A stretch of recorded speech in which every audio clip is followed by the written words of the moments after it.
How's that? Can you hear me through the speakers at all? There we go. All right, good afternoon, good morning. Thank you for coming out this morning. My name is Marty Pia. I'm the airport director for the Green Bay Austin-Straubel International Airport.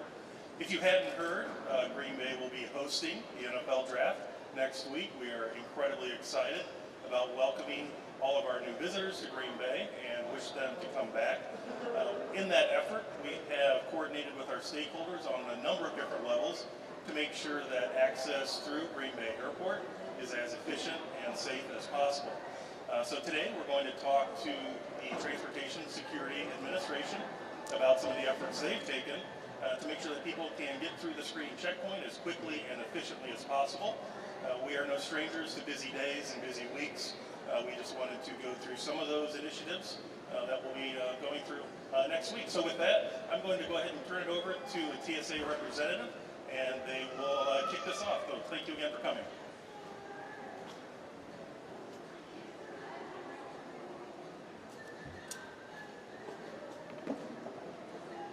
Hi, good morning. My name is Jessica Maley, Jessica-Mayle. I'm the regional spokesperson for the Transportation Security Administration. So we are here today to give some tips for travelers. We're looking at some high volume days coming up. The highest volume days we're expecting are going to be a week from today, next Wednesday, and then a week from Sunday, the day everyone is going to be leaving. So we really want people to be prepared for that checkpoint experience. There are so many steps that travelers can take at home to get ready and make sure they don't add any unnecessary delays to their screening experience. So have some of those tips. First of all, arrive early. We're recommending 2 hours. That's 2 hours from when you step foot in the airport. If you need to return a rental car, get dropped off, park your own car, give yourself extra time for that. Next tip, start with an empty bag. You're much less likely to put an item in your bag that you should not have or don't want versus when you grab that bag from your last trip and you can't really remember what's inside of it. So start with an empty bag, make sure you're not putting in anything you don't need, and then check our website, tsa.gov. We have a tool called What Can I Bring? It's very specific. This item is allowed in your check bag, this item is allowed in your carry-on. Do that research at home. It really prevents you from being at that point, at the checkpoint. When you're in a rush, you're trying to make your flight, and you have to make a decision. Do I want to abandon this item? Do I want to run it back to my car? Nobody wants to be in that position. And we do have some examples of items that are not allowed to the checkpoint that that have been abandoned by passengers recently, and we can kind of talk through those and explain why they were not allowed. Why don't we give a reminder about how to prepare when you're approaching the checkpoint. Have your ID ready. Your ID is the most important part. We're going to scan that ID even if we don't need your boarding pass. So have your ID ready. We do have credential authentication technology machines that validate IDs. They also take a real-time photo of your face and compare it against the picture on your ID to make sure the person standing there is the person on the ID. If you do not want your picture taken, you can opt out of that process and we will verify your ID kind of the old-fashioned way. It doesn't add any time to your trip, but just make sure you're prepared for that, and if you want to opt out, let our officers know. And then always listen to the instructions of officers too. We have different technology on different checkpoints and at different airports. So sometimes people say, hey, I didn't have to take my liquid dot here, why do I have to do it there, etc. And it's really just about the machines that are in place at that lane. I would not expect passengers to memorize the checkpoint experience. You're going to have it every airport across the country, so listen to those instructions. It will help you get through in a quicker and more efficient way. And then our last tip is TSA Cares. That is a program for passengers who maybe have challenges with screening or they need extra time, whether it's a medical disability, maybe just anxiety around traveling. You can call that in advance of your trip. Give us the time that you're leaving, and we have a special officer called a passenger support specialist who would be ready for you to assist. So we want to make this process as smooth and easy as possible for everyone. So make sure you just avail yourself of all the tools that TSA has. And again, go to our website, you can prepare, and it'll give you plenty of opportunity to be ready for those high volume days that we're looking at. But I'm not anticipating any issues. We think we're going to be able to screen all those extra passengers just as smoothly as we normally do, but passengers can do their part and be ready. Cool. I'll pause there and we take questions. How does an airport of this size and TSA work to sort of prepare for the new process? Yeah, we work closely with our airline partners, our airport partners, so we can project kind of down to the hour how many passengers are going to come through. So we staff appropriately. We make sure we have the team members ready for them. The other point I'll make is that sometimes at an airport with limited queue space, you might see a line that looks intimidating. We don't measure the length of a line, we measure the amount of time it takes people to get through.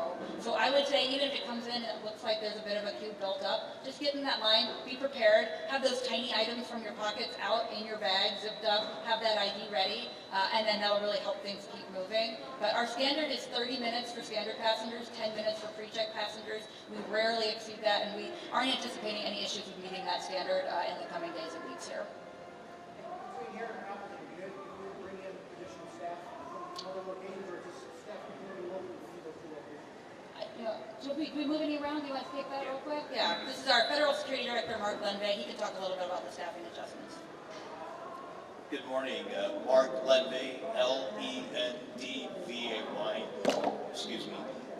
So staffing, yes, we're actually pulling resources from our Milwaukee operation as well as Madison. We're going to be augmenting not only Green Bay here, but also Appleton during the course of next week. And I actually have staff from my director's office that will be up here helping with the queuing, educating the traveling public as they're coming through and preparing for divesting, and then ensuring that the right passengers in the right queue, whether they're pre-checked and or standard.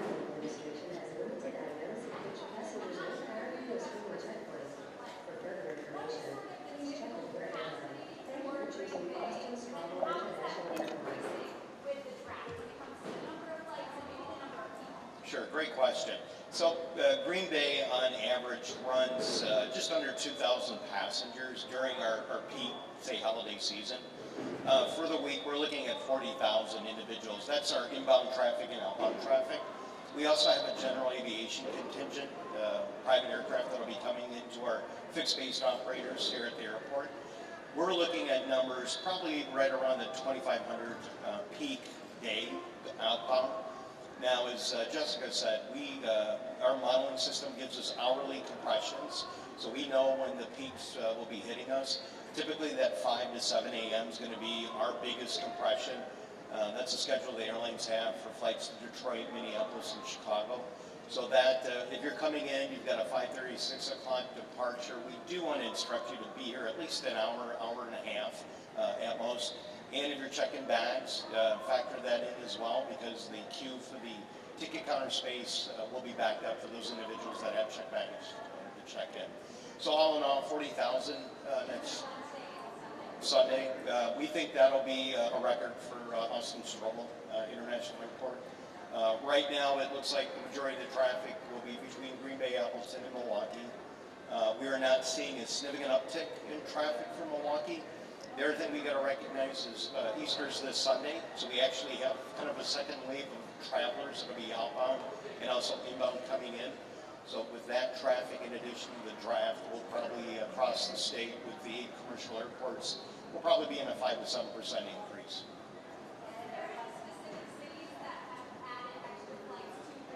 Sure, great question. I know here we've done that as well as Appleton, and that's pretty much it. Locations such as Cleveland was on that list. We definitely Detroit, Minneapolis. The other thing I think with the draft that we're seeing is this is going to be a driving event.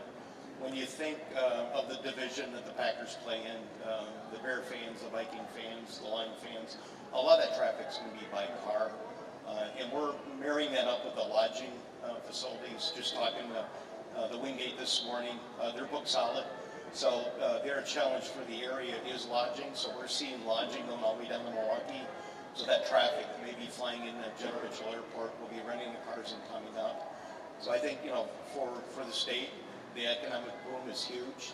We want individuals to arrive safely and depart safely. Hopefully the weather is going to be good for us. No snow in the forecast, I hope. But overall, I think, we're prepared.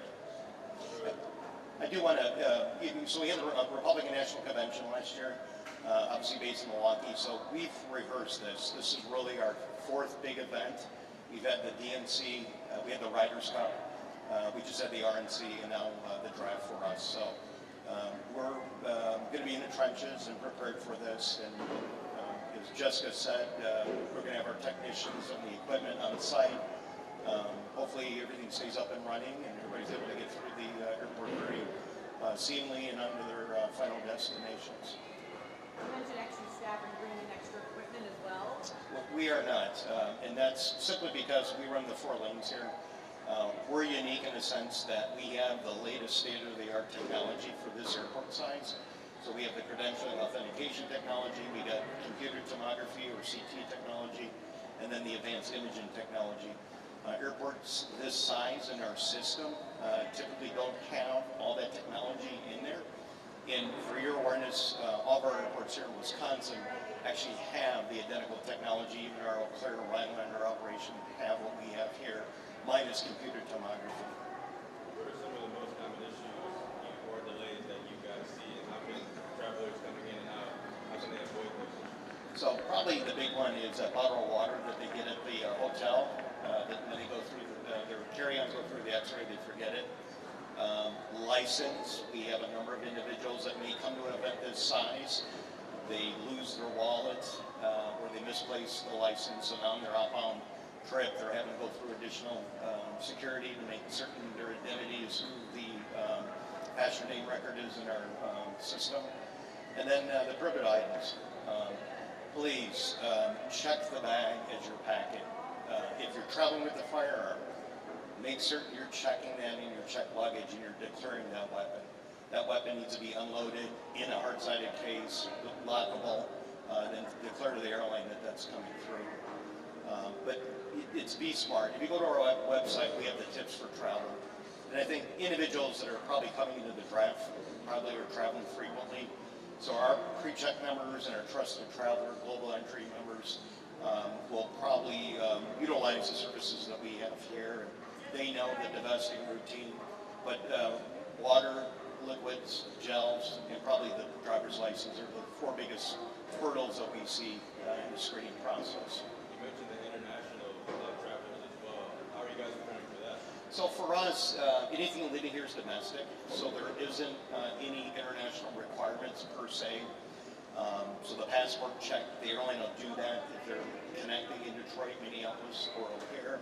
From our standpoint, TSA, they're going to be screened just like a domestic passenger would. You mentioned some of your carry-ons. I know they ask you here, do you have any cheese or sausage? In your, So, very unique. I mean, people, you know, we're Wisconsin, and people are going to bring their bag of cheese curds back. thank you for that public service announcement. We do get a lot of cheese, obviously.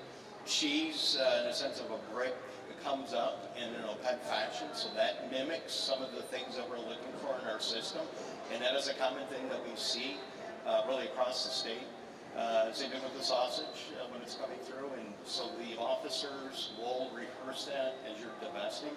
We do encourage that be taken out of the carry-on bag, and that will limit additional screening on the backside. Spreadable cheese, great question. So spreadable cheese is a prohibited item. If you can spread it, spray it, or pour it, it falls into what we call our 411 requirements. So, and I know we sell a lot of cheese here at the airport. We encourage consumers to purchase that. We just said that, you know, when you're going through the system, be smart about that and tell us. Medical devices, let our officers know as you're coming through that you may have one on your person, for instance. You mentioned some workers from Milwaukee will be helping out here. Do you have any numbers, like dozens or hundreds or anything? Now, so we're probably going to be sending anywhere from 4 to 6 officers up per day per airport. We're opening up overtime here in Green Bay as well as over at Appleton.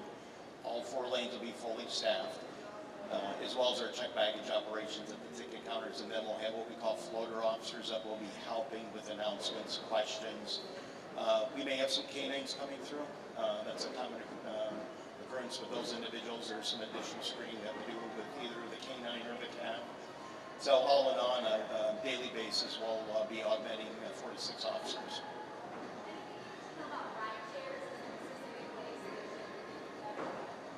I'll turn it over to the airport director.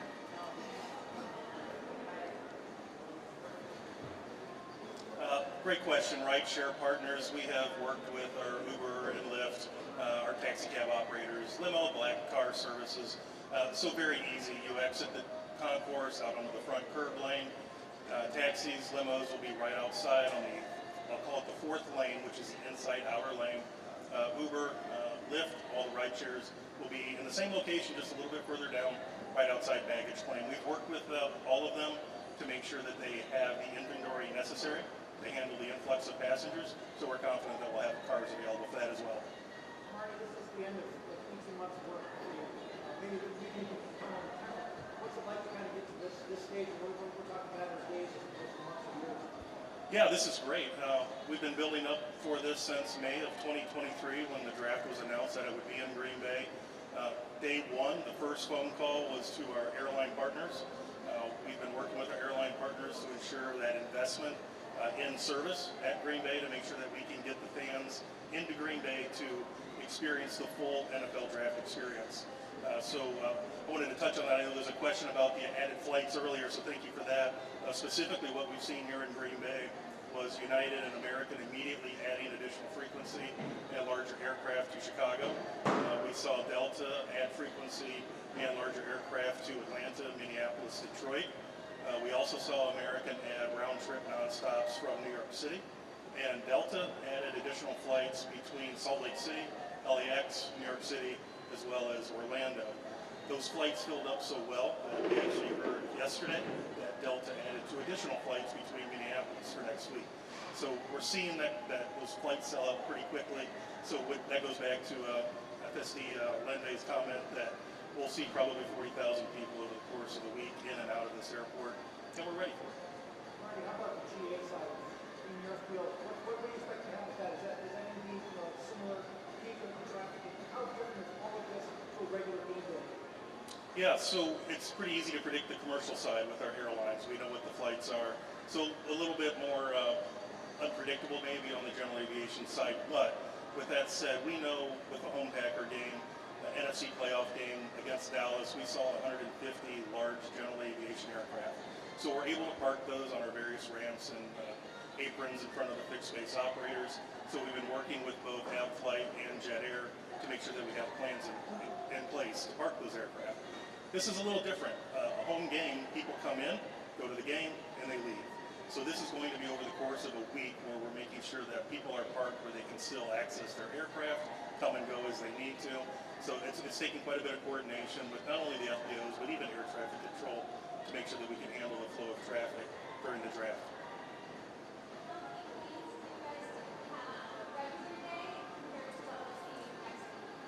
Well, regular planes, as far as general aviation aircraft, we have about 50,000 landings and takeoffs every year. So do the math back into that. We'll probably see probably double the operations during each day. I would say probably 3 days leading up to the draft, 3 days of the draft, and 3 days after the draft. How do you see these, the TSA upgrades in this huge event? How do you see this impacting the airport's future beyond it?